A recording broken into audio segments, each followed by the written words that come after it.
Queremos ver tu rostro, Señor, y amarte para siempre. Abre mis ojos, oh Cristo, abre mis ojos, te pido. Yo quiero verte, yo quiero verte. Abre mis ojos, oh Cristo, abre mis ojos, te pido. Yo quiero verte, yo quiero verte y contemplar tu majestad y el resplandor de tu gloria. Derrama tu amor y poder cuando cantamos santo, y contemplar tu majestad y el resplandor de tu gloria. Derrama tu amor y poder cuando cantamos santo, santo. Santo, santo, santo. Santo, santo, santo. Santo, santo, santo. Yo quiero verte. Decimos santo. Santo, santo, santo. Santo, santo, santo. Santo, santo, santo. Yo quiero verte. Abre mis ojos, oh Cristo. Abre mis ojos, te pido. Yo quiero verte, yo quiero verte. Abre mis ojos. Abre mis ojos, oh Cristo, abre mis ojos, te pido. Yo quiero verte, quiero verte y contemplar tu majestad y el resplandor de tu gloria. Derrama tu amor y poder cuando cantamos santo, santo, y contempla tu majestad y el resplandor de tu gloria. Derrama tu amor y poder cuando cantamos santo, santo. Santo, santo, santo.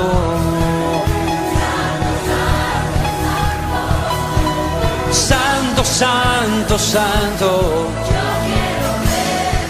Sus ángeles dicen, santo, santo, dicen,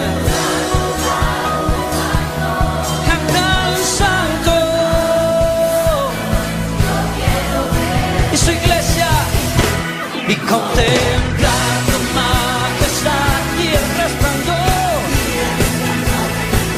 Derrama tu amor y poder cuando cantamos santo, santo, y contemplar tu majestad y el resplandor. Derrama, derrama tu amor y poder cuando cantamos y contemplar y el resplandor.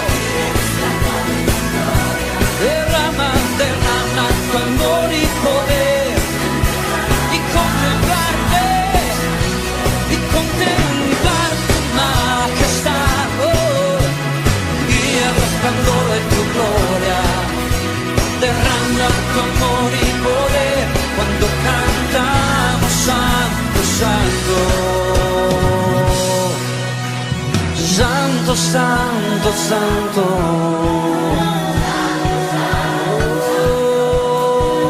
Santo, santo, santo.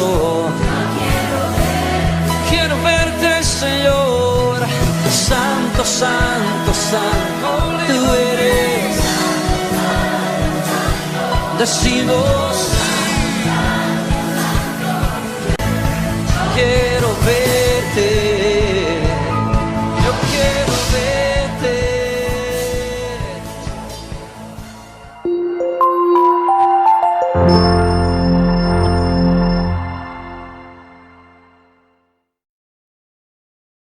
Hermanos, es un gusto poderos saludar en esta mañana quiero que me acompañes a una escritura que está en el Salmo 34, del 1 al 6. Dice: bendeciré al Señor en todo tiempo, mis labios siempre lo alabarán. Mi alma se gloria en el Señor, lo oirán los humildes y se alegrarán. Engrandezcan al Señor conmigo, exaltemos aún a su nombre. Busqué al Señor y Él me respondió. Me libró de todos mis temores. Radiantes están los que a Él acuden. Jamás su rostro se cubre de vergüenza. Este pobre clamó y el Señor lo oyó y lo libró de todas sus angustias. Qué bueno estar unidos el día de hoy, poder escuchar la prédica, la palabra de Dios.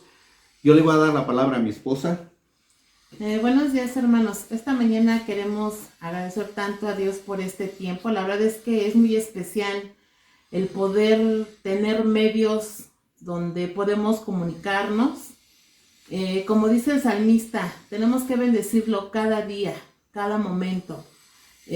Hoy, en este momento, estamos pasando por tiempos difíciles, donde la Biblia nos lleva precisamente a clamar a Dios.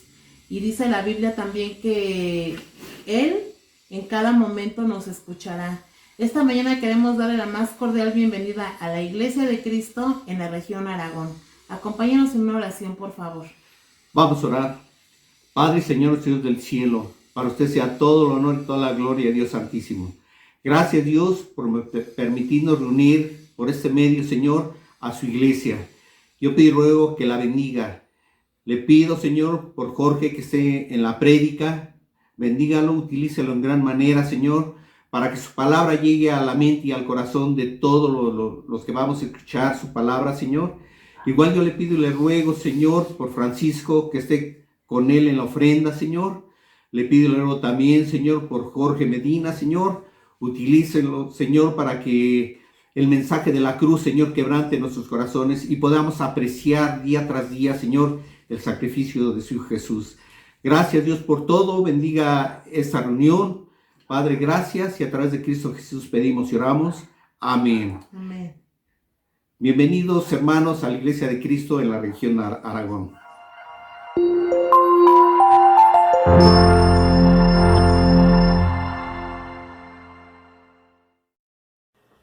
Hermanos, muy buenos días. Qué increíble es poder estar en familia. Les mando un fuerte abrazo, Fran Luna y toda su familia. Qué especial es poder hablar de la ofrenda. La ofrenda es una invitación de dar con un corazón agradecido por todo lo que hemos recibido o de las bendiciones que estamos recibiendo hoy en día. Sin duda es una etapa muy fuerte, hermanos, que estamos pasando, pero los animo mucho a que podamos animarnos a dar de corazón. Acompáñame en la escritura para dar la ofrenda. Está en 2 de Corintios 9, versículo 7. Cada uno debe dar lo que en su corazón ha recibido en dar. Y no lo haga con tristeza ni por obligación. Dios ama a los que dan con alegría. Qué alegría es poder dar a Dios lo que le pertenece. Sin duda, Dios nos ha prosperado. Dios nos ha bendecido. Y nosotros somos los administradores de lo que Dios nos ha dado. Hermano, qué increíble es poder ayudar a los demás. Y sobre todo, poder poner un poco de lo mucho que Dios nos ha dado para ayudar a la gente necesitada. Pero también, no solamente a los hermanos que tienen necesidad, sino también a tu propia familia, a las personas que te rodean. Con tu ejemplo, puedes ayudar mucho. ¿Sabes, hermano? Hay una campaña que va a estar destinada a los hermanos que tienen necesidad.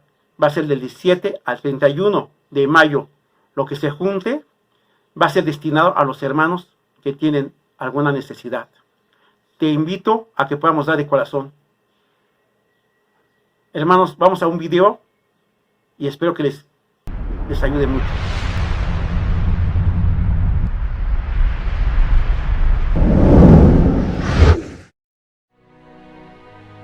Hoy, nuestro mundo ha cambiado.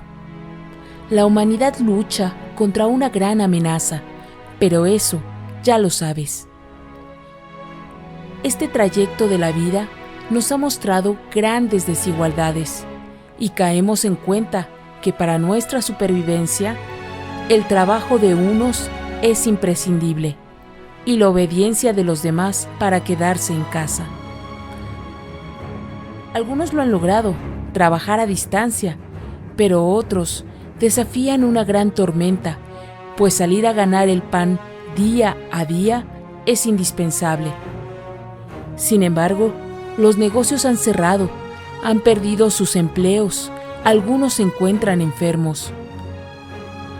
Los más necesitados claman: mi ayuda vendrá de Dios, creador del cielo y de la tierra. Algunos tal vez sean tus vecinos, pero sabes, muchos de ellos son tus hermanos. Sigamos el ejemplo de Jesús, pues Él nunca olvidó al necesitado. No amemos solo con palabras, amemos con hechos de verdad. Dios quiere que tú seas parte de ese milagro y contribuyas a cubrir sus necesidades.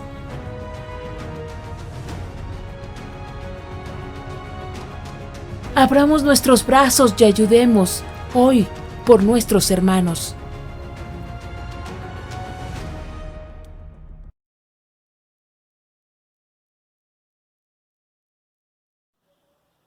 Hermanos, qué especial es poder ver un video increíble y ver que cuando tú pones el corazón, la gente cambia, se transforma. Cuando tú ves a la gente, cuando tú le das algo y le ayudas, la gente es generosa, la gente es agradecida. La verdad, cuando tú ayudas de una manera espontánea, la gente se ve. La gente ve ese ánimo, esa alegría y te dice: gracias por ayudarme. Ahorita van a aparecer los números de cuenta de la ofrenda semanal y también lo de Job. Hermano, yo te invito a que puedas poner el corazón. El del 17 de mayo al 30 de mayo va a haber la campaña para ayudar a los hermanos. Te invito a que puedas aportar de corazón y que podamos ayudar a los hermanos que tienen alguna necesidad o que perdieron su trabajo.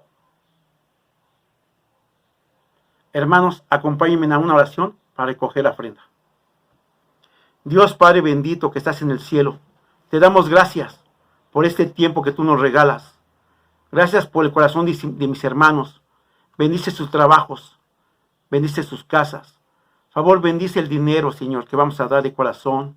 Señor, te agradecemos tanto lo que tú haces por nosotros.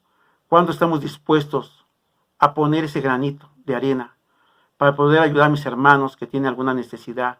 Señor, bendícelos, cubre sus necesidades y sobre todo también bendice nuestros trabajos.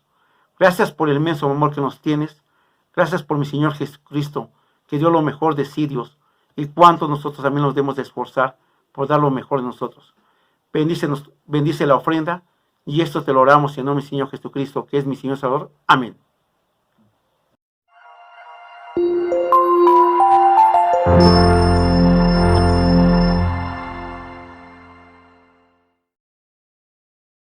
Un gusto para mí el saludarlos a cada uno de ustedes, y también es un gran privilegio el que tengo esta mañana de compartirles el mensaje de la Santa Cena.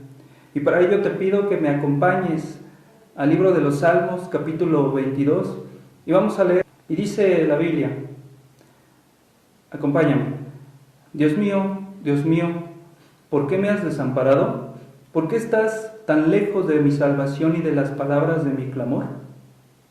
Este escrito, hermano, elaborado por David, expresa su sentir en un momento de gran prueba, pero también a su vez refleja lo que Jesús viviría cientos de años después de haber sido escrito este salmo. Es decir, se trata de un texto profético de lo que experimentaría Jesús en la cruz. Por lo tanto, podemos asociar este salmo directamente con el evento de la pasión, la muerte y la resurrección de nuestro Señor Jesucristo.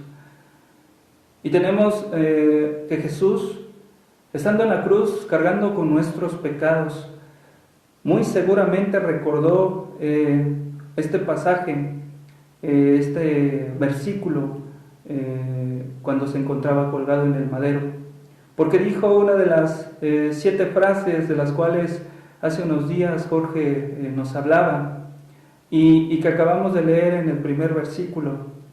Y dice, Dios mío, ¿por qué me has desamparado?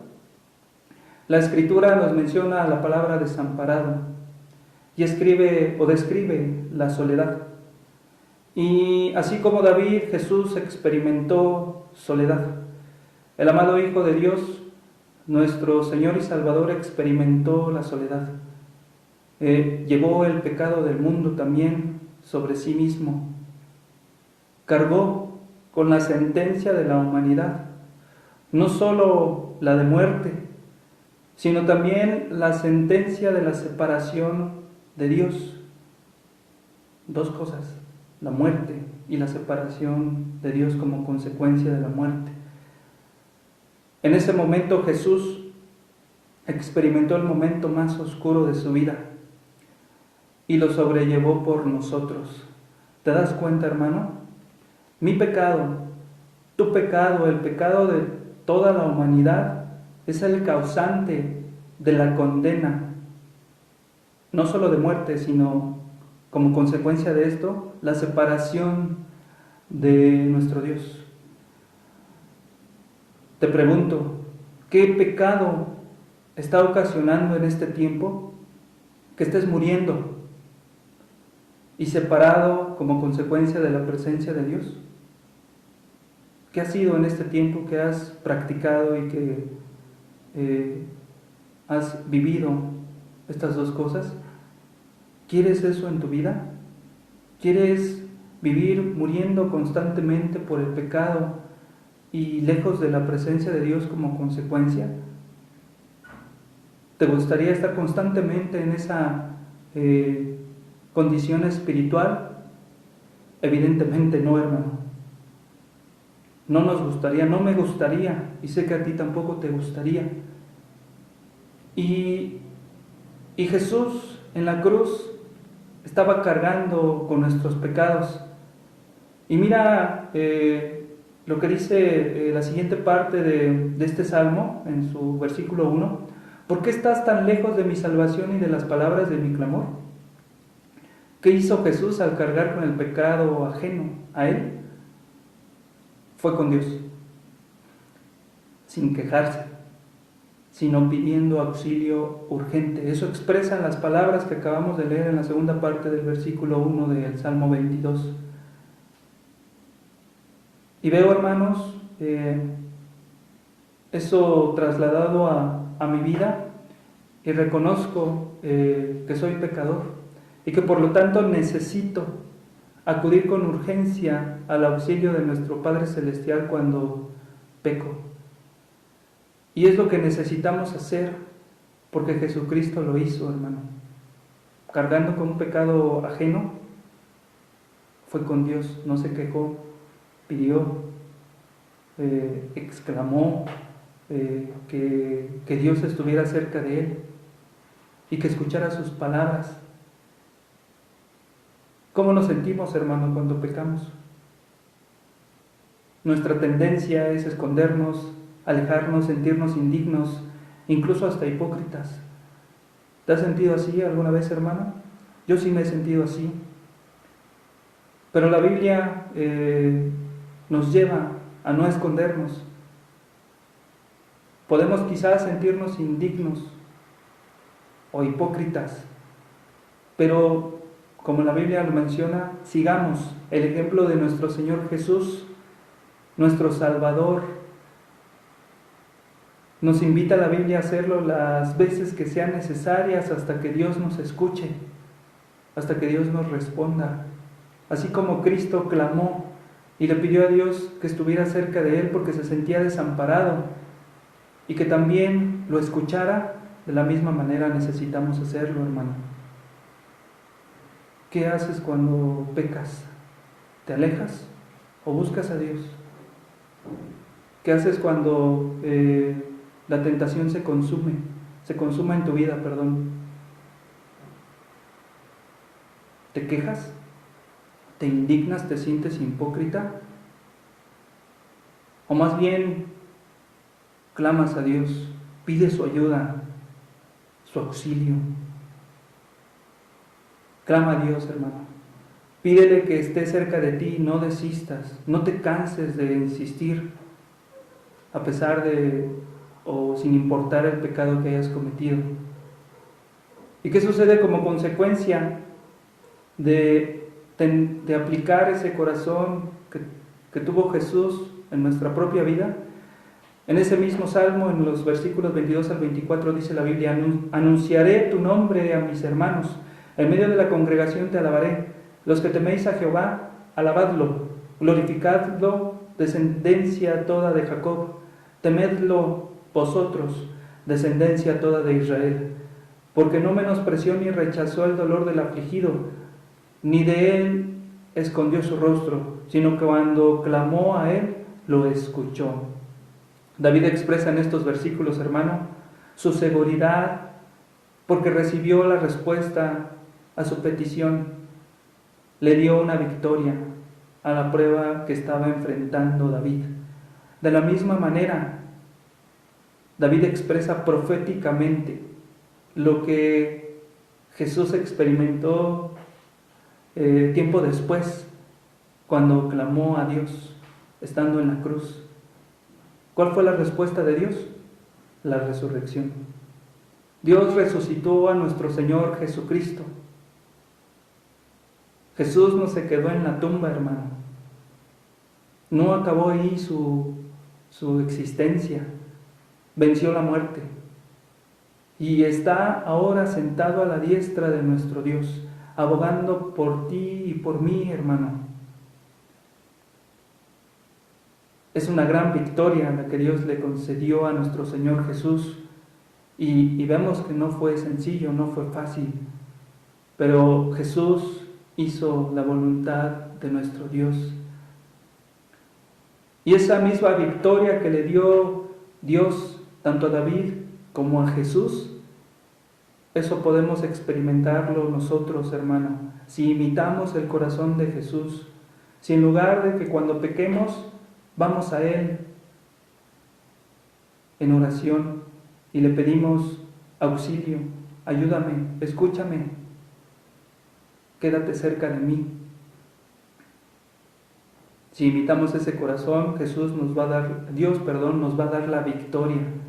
Venceremos el pecado y como consecuencia ya la muerte no tendrá ningún poder sobre nosotros.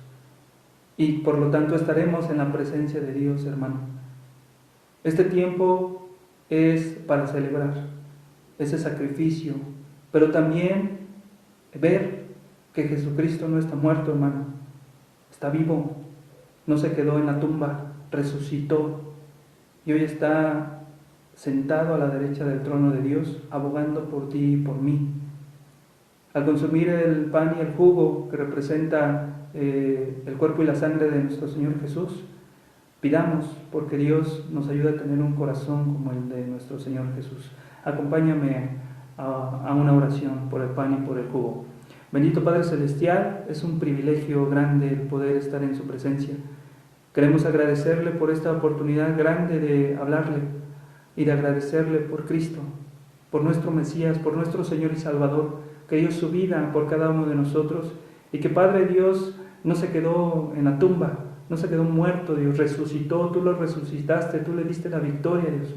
Y Padre, queremos experimentar eso en nuestras vidas, Dios. Pero Padre, ayúdanos, Dios, a reconocer que somos pecadores y que necesitamos tu auxilio. Da a nuestro corazón la habilidad, Dios, para no quejarnos, para no sentirnos indignos o hipócritas, porque eso nos aleja de ti, Dios. Padre, ayúdenos, Dios, a estar cerca de usted. Pedimos, clamamos, Padre, por su cercanía hacia nuestras vidas. Pedimos, Padre, porque nos escuche cuando estemos en pecado, Dios. Ayúdenos a arrepentirnos, Dios. Gracias, Padre, por el cuerpo y la sangre de nuestro Señor Jesucristo representados en el pan y el jugo que vamos a consumir. Y Dios, gracias, Padre, por la vida tan hermosa que nos ha regalado, Dios. Sigamos el ejemplo de Jesús, Dios. Ayúdenos a que ese sea nuestro estandarte en este tiempo. Y Padre, quédese en control del resto del servicio. Muchas gracias, lo amamos y en Cristo Jesús oramos, pedimos y agradecemos. Amén.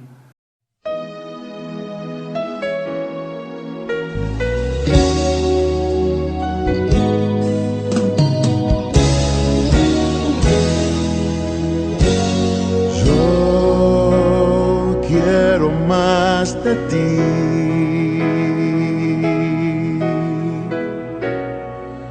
Y habitar en tu presencia,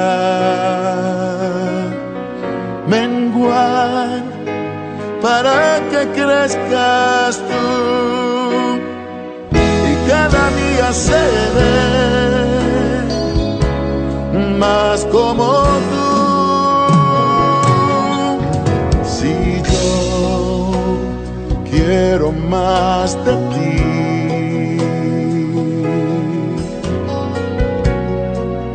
y habitar en tu presencia, menguar para que crezcas tú y cada día seré más como tú.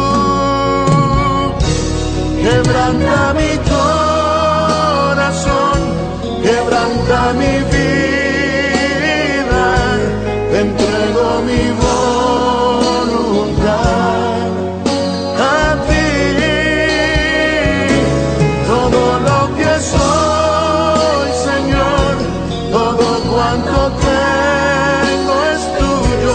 Yo quiero menguar para que crezcas tú.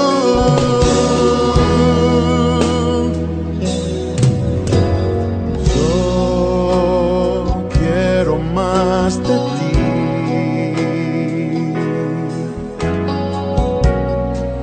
y habitar en tu presencia,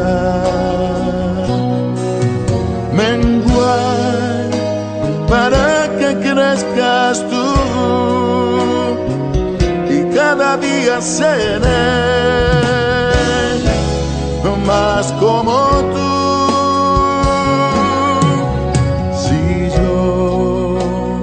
Quiero más de ti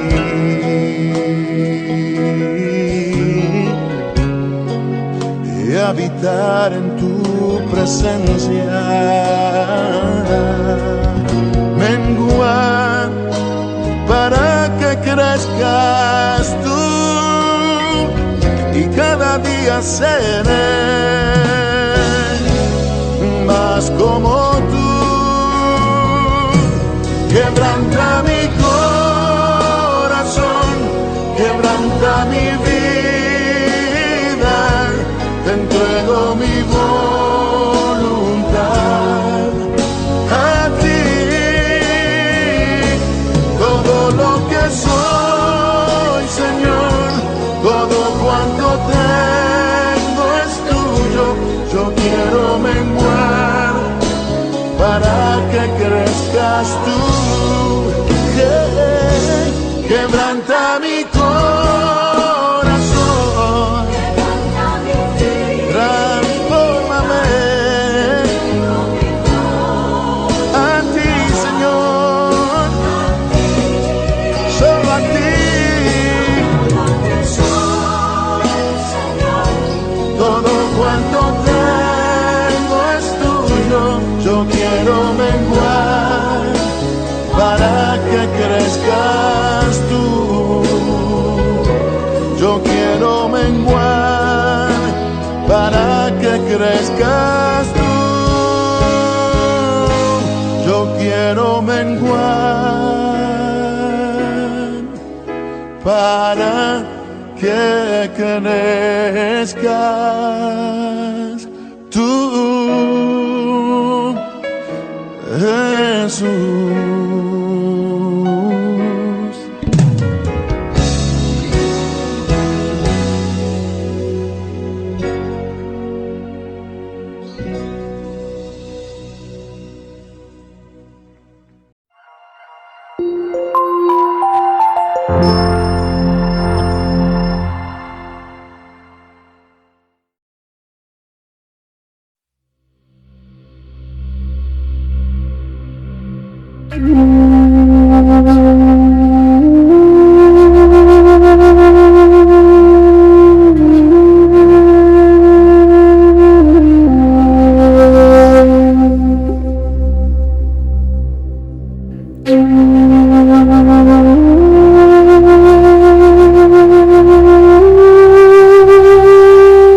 Mi nombre es Lupita Álvarez y me siento muy agradecida de poderles compartir hoy una noticia muy especial. Les quiero presentar a nuestra hermana Lulú Granados. Ya muchos la conocen en la región Aragón. Ella estuvo tomando sus estudios de restauración y aunque no ha sido nada fácil, pues Dios ha salido más que vencedor. Y con su misericordia y su infinito amor, pues ve con agrado que sus hijos regresen a casa. Yo, Lulú, te quiero compartir una escritura que está en Lucas 15, del 20 al 24. Así que se puso en camino y regresó a la casa de su padre. Cuando todavía estaba lejos, su padre lo vio y sintió compasión de él. Corrió a su encuentro y lo recibió con abrazos y besos. El hijo le dijo: Padre mío, he pecado contra Dios y contra ti. Ya no merezco llamarme tu hijo. Pero el padre ordenó a sus criados: saquen pronto la mejor ropa y vístanlo. Póngale también un anillo en el dedo y sandalias en los pies. Traigan el becerro más gordo y mátenlo. Vamos a comer y a hacer fiesta, porque este hijo mío estaba muerto y ha vuelto a vivir. Se había perdido y lo hemos encontrado. Y comenzaron a hacer fiesta. Mira, Lulú, qué especial aquí todo lo que pues Dios nos dice, ¿no? Pues tú debes de tener la plena seguridad y confianza de que Dios y la iglesia pues te recibirán con los brazos abiertos. Ahora quiero dejar a Lulú que les comparta un poco de cómo ha sido para ella esta restauración. Gracias, hermanos. Mi nombre es Lulú Granados. Hoy me siento muy afortunada, muy dichosa, muy feliz, porque Dios me da la oportunidad de restaurar mi fe. Después de tantos años de discípula, descuidé mi relación con Dios y perdí la fe. Y hoy tengo la oportunidad de que Dios me permite regresar a su pueblo santo. Pido perdón a Dios, a su iglesia, por todo lo que los lastimé al tomar esa decisión tan drástica de haberme alejado de Él. Pido perdón a mis hermanas, a mi hermana Pina, a mis hijas, a mis hijos, que tanto lastimé con la decisión tan drástica que tomé. Fue tiempos muy difíciles, muy duros, donde viví circunstancias muy dolorosas. No fue nada fácil. Dios un día puso a Lupita en mi camino, a Lupita Álvarez, para que me restaurara. Dios la utilizó y hoy me siento muy afortunada por este privilegio tan grande que tengo de poder regresar al pueblo santo de Dios. Doy las gracias también a Patti por el tiempo que estuvo conmigo, con Lupita, dándome las palabras precisas que yo necesitaba en ese momento a través de las escrituras, de la Biblia, de nuestro Dios poderoso, porque estamos en tiempos muy difíciles, muy drásticos, y ella me ayudó mucho. Gracias por todo. Muchísimas gracias.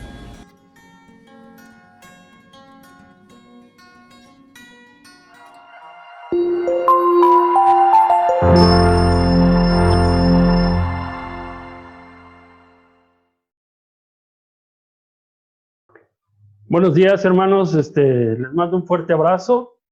Vamos a comenzar con nuestra clase de esta mañana. Y bueno, esta mañana quiero que sigamos hablando referente hacia la fe. El día de hoy quiero compartirte una escritura y una clase que está titulada El reflejo de los mártires. Déjame decirte que los mártires fueron los primeros cristianos que dieron testimonio de la verdad en las enseñanzas de Cristo. Y prefiriendo la muerte y el sufrimiento que renunciar a su fe. Es por eso que mira lo que dice en esta escritura. Acompáñame a 2 de Timoteo, capítulo 3, versículo 12. Mira lo que dice. Es cierto, y todo el que quiera vivir una vida de sumisión a Dios en Cristo Jesús sufrirá persecución. Durante la historia del mundo, siempre ha costado caro ser fiel a Dios. Y yo creo que nosotros sabemos y entendemos bien esto, y no es algo nuevo para nosotros. De hecho, en Hebreos 11, mira lo que dice el autor de Hebreos 11, versículo 35 al 38. Mira lo que dice. Dice, hubo mujeres que recibieron otra vez con vida a sus seres queridos que habían muerto. Sin embargo, otros fueron torturados porque rechazaron negar a Dios a cambio de la libertad. Ellos pusieron su esperanza en una vida mejor que viene después de la resurrección. Algunos fueron ridiculizados y sus espaldas fueron lanceradas con látigos. Otros fueron encadenados en prisión. Algunos murieron apedreados. Otros les cortaron por la mitad con una sierra y otros los mataron a espada. Algunos anduvieron vestidos con pieles de oveja y cabra, desposeídos y oprimidos y maltratados. Este mundo no era digno de ellos. Vagaron por desiertos y montañas, se escondieron en cuevas y hoyos de la tierra. ¿Sabes? Estos versículos resumen la vida de otros grandes hombres y mujeres de fe. Y desde el Antiguo Testamento recordemos que todos los profetas que hablaron de parte de Dios fueron perseguidos. Y a pesar de la persecución que ellos tuvieron, y que vaya que tuvieron grandes también victorias sobresalientes, a pesar de las amenazas de muerte, aún así ellos tuvieron grandes victorias. Del mismo modo, todos los apóstoles de Jesús también murieron como mártires. Por ejemplo, mira, el primer mártir cristiano fue Esteban. Y murió apedrado. También pienso, por ejemplo, en Marcos. Marcos murió a manos de los paganos. Fue arrastrado por las calles de Alejandría, incluso jalado por cuerdas y ganchos hasta que murió.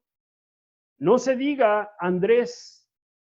Andrés fue crucificado en la ciudad de Patros y estuvo 3 días en la cruz hasta que murió.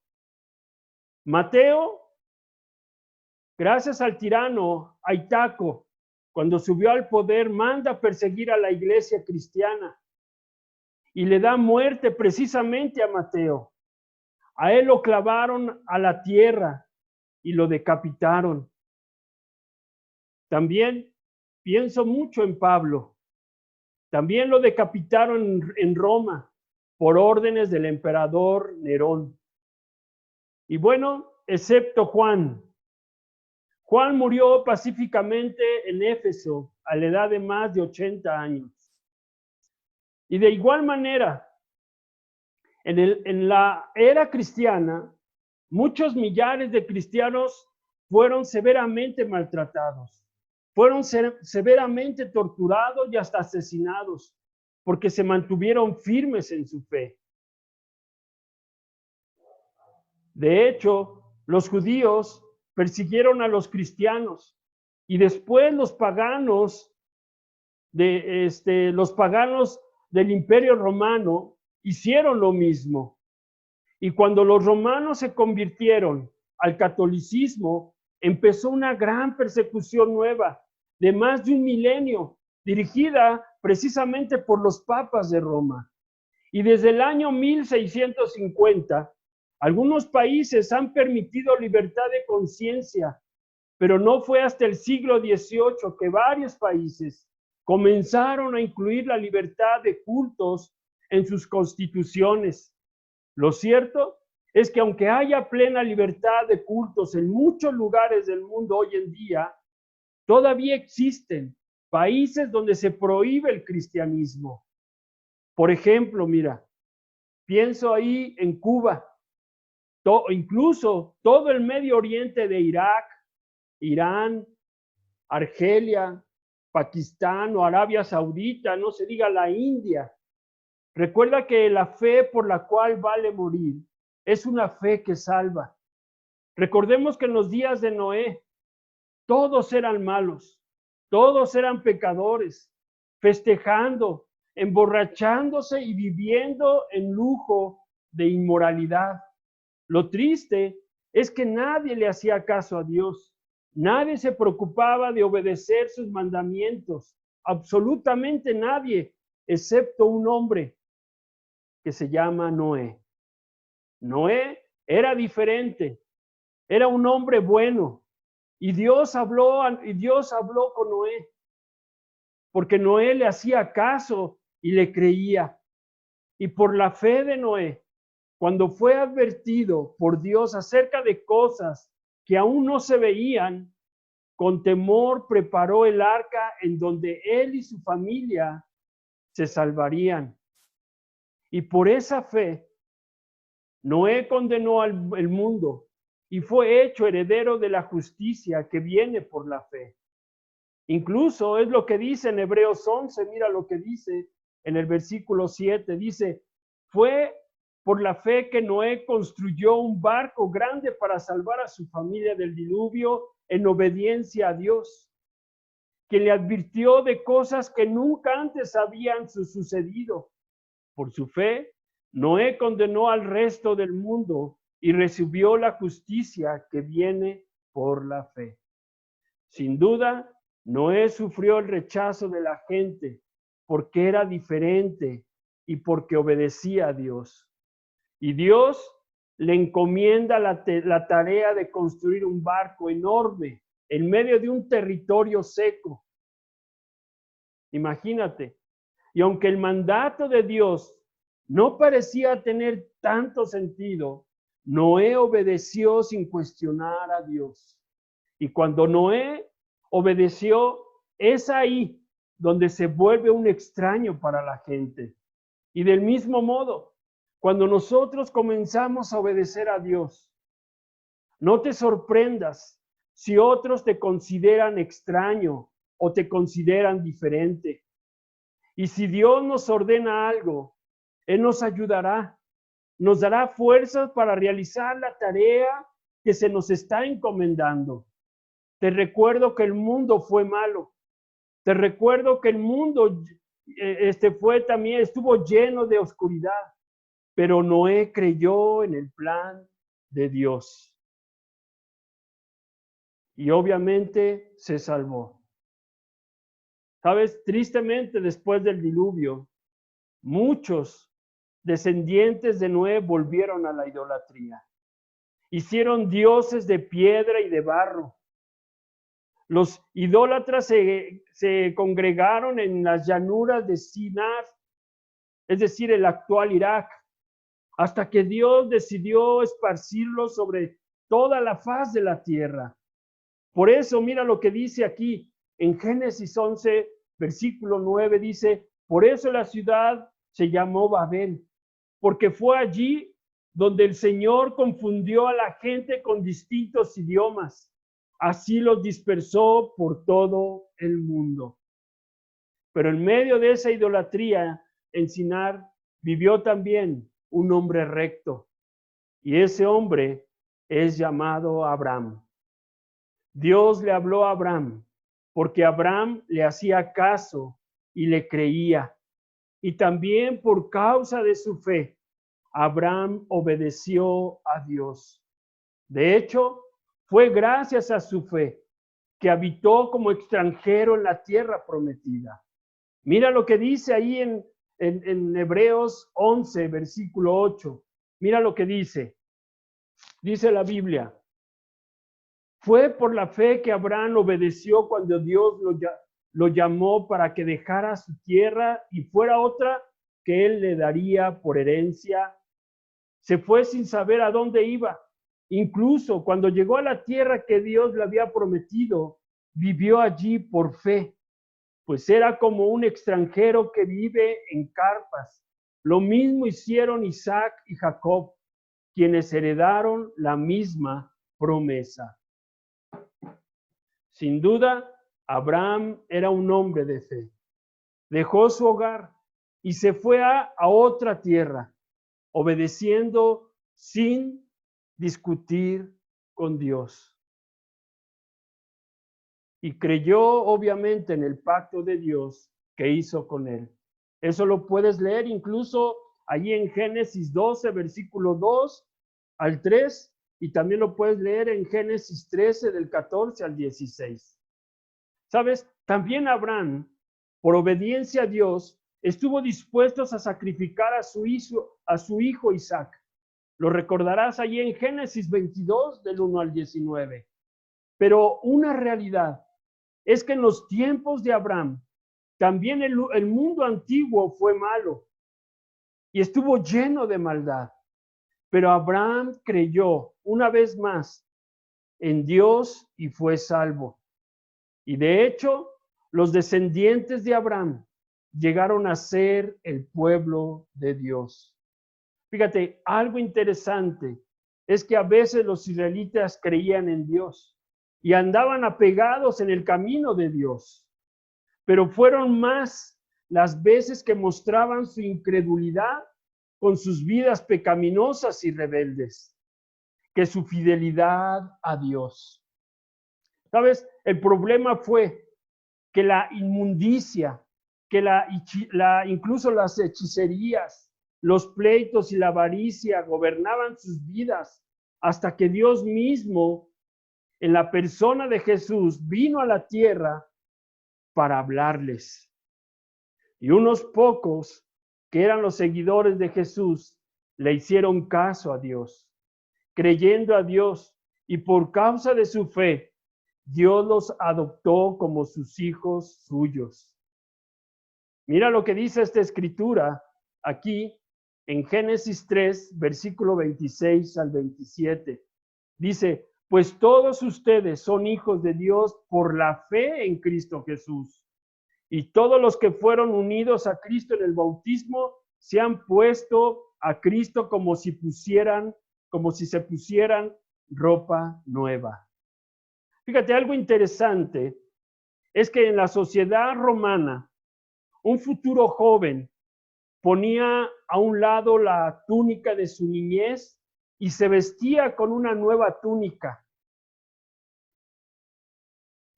Esto representaba su paso a la ciudadanía adulta y con todos sus derechos e incluso sus responsabilidades.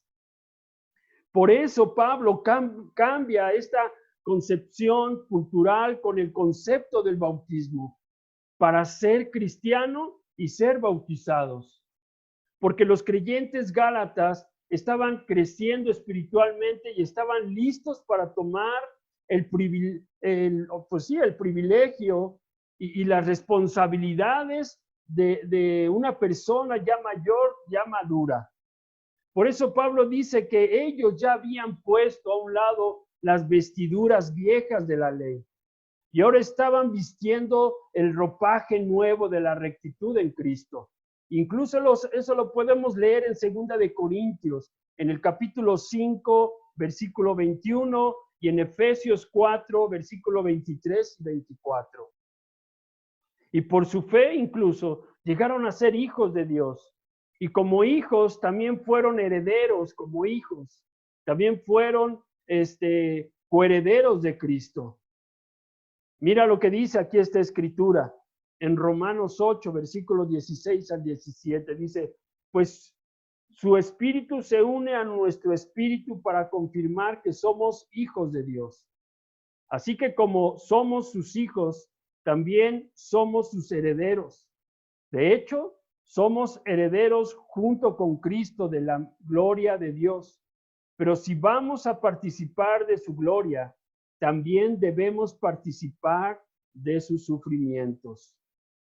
Tristemente, cuando la iglesia del primer siglo era nueva todavía, casi todos sus miembros abandonaron la fe y volvieron otra vez a pecar.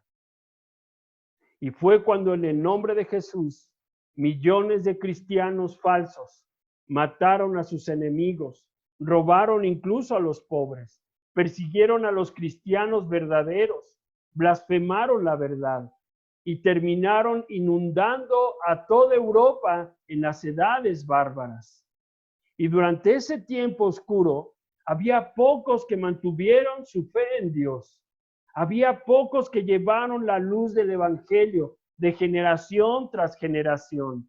Pero gracias a Dios, había algunos que se mantuvieron fieles y la iglesia del primer siglo floreció y creció una vez más. De hecho, los que creyeron nuevamente en Dios durante la Reforma obedecieron también y vivieron vidas santas y bautizaron a los que creyeron en Jesús. Y gracias a la fe de los primeros cristianos, los demás se mantuvieron firmes en medio de grandes persecuciones, como ahí tienes. Y de hecho se les dio el nombre de anabaptistas, ¿sí?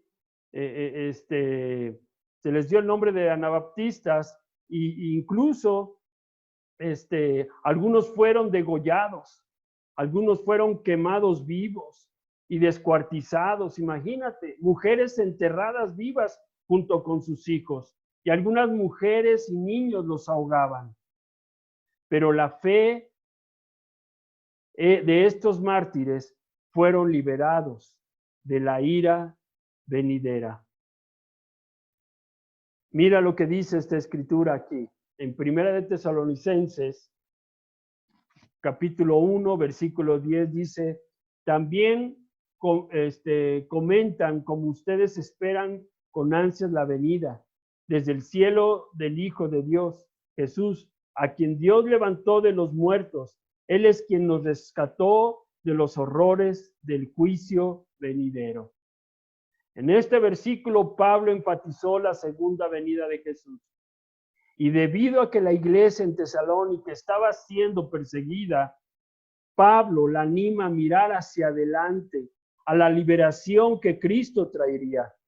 Recuerda que la esperanza de un discípulo es la segunda venida de Cristo. Y sin duda, su fe les abrió los ojos y les dio la herencia entre los santificados. Por eso Jesús le habla a Pablo aquí en Hechos 26, recordarás esa escritura, cuando dice, te mando a ellos para que les abran los ojos y no caminen más en la oscuridad, sino en la luz, para que no sigan bajo el poder de Satanás, sino que sigan a Dios, y para que crean en mí y reciban así el perdón de los pecados y una herencia en el pueblo santo de Dios.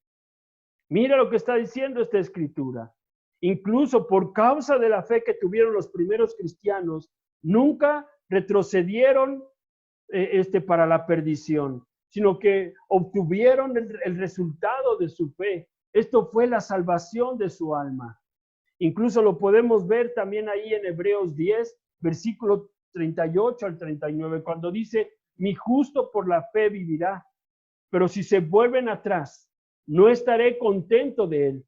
Y nosotros no somos de los que se vuelven atrás y van a su condenación, sino de los que alcanzan la salvación. ¿Por qué?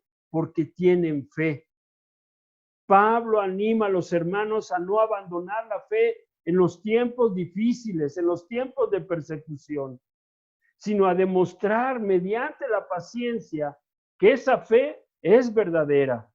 Por eso, recuerda, la fe significa depender de lo que Cristo ha hecho por nosotros en el pasado, pero también significa esperar lo que hará a nuestro favor en el presente y en el futuro. Y esto lo puedes leer también en Romanos 8, versículo 12 al 25. Y lo puedes leer también en Gálatas 3, versículo 10 al 13. Pero no olvidemos que el mundo que creó Dios, el ser humano se ha encargado de destruirlo a causa del pecado, a causa de la maldad, y ahora está lleno de una oscuridad inmensa. Sabes, tristemente muchos descendientes de los primeros cristianos, junto con los descendientes de los reformadores, llegaron a ser tibios y despreocupados en cuanto a la fe cristiana. Así como hoy en día muchos ya no creen en Dios, andan orgullosamente en los deseos de la carne, en los deseos de los ojos y la vanagloria de la vida. Te recuerdo que también estamos viviendo en una etapa de la edad bárbara, en un tiempo donde es muy malo y muy pecaminoso. Y mira, esta es la realidad. ¿Cuántos padres no maltratan a sus hijos? Otra de la realidad, ¿cuántos asaltos? Ya no puede uno salir a la calle con seguridad. ¿Qué tal el bullying entre los niños? No se diga la prostitución desde jóvenes ahí en las calles. No se diga el maltrato familiar. También, ¿qué tal los vicios? Jóvenes ya en drogas o incluso en borracheras. Ese es nuestro mundo, desgraciadamente, ¿no? Ya no tienen compasión por los animales. Imagínate, ese es nuestro mundo. Y tristemente nuestra generación va rumbo a la perdición. Pero Dios nos habla todavía. Dios te está hablando esta mañana a ti. Él quiere que lo escuchemos y que aprendamos de las otras generaciones pasadas. Por eso, mira lo que dice aquí en el Salmo 78, versículo 1 al 7, dice: oh pueblo mío, escucha mis enseñanzas, abre tus oídos a lo que te digo, porque te hablaré por medio de una parábola, te enseñaré lecciones escondidas de nuestro pasado, historias que hemos oído y conocido, que nos transmitieron nuestros antepasados. No les ocultamos estas verdades a nuestros hijos. A la próxima generación le contaremos de las glorias, obras del Señor, de su poder y de sus imponentes maravillas. Pues emito sus leyes a Jacob, entrego sus enseñanzas a Israel. Les ordeno a nuestros antepasados que se las enseñen a sus hijos, para que las sigan generación las conocieran. Incluso los niños que aún no habían nacido, y ellos a su vez las enseñarán a sus propios hijos, de modo que cada generación volviera a poner su esperanza en Dios y no olvidara su glorioso milagro, sino que obedeciera sus mandamientos. Mira lo que está diciendo este salmo. Dios desea ayudar y salvar a cada generación. Él desea ayudar a nuestra generación y desea seguir ayudando a las generaciones que vienen. Y ordena que sus leyes y ordena que sus hechos poderosos se transmitan y se obedezcan de generación tras generación. Pero mi pregunta es, ¿qué estás haciendo tú para transmitir a tu próxima generación las leyes y hechos poderosos para su salvación? No te olvides de esto. Noé creyó y obedeció y fue salvo. Abraham creyó y también obedeció a Dios y fue salvo. Los primeros cristianos creyeron y obedecieron a Dios y fueron salvos. ¿Y tú crees en Dios? ¿Lo obedeces? ¿Quieres ser salvo? Por eso una cosa, recuerda, los grandes héroes de la fe fueron hombres y mujeres de Dios que sirvieron a su generación. Y yo me pregunto, ¿y tú qué vas a hacer? Muchas gracias, que tengan un excelente domingo, muy buenos días y les mando un fuerte abrazo. Hasta pronto.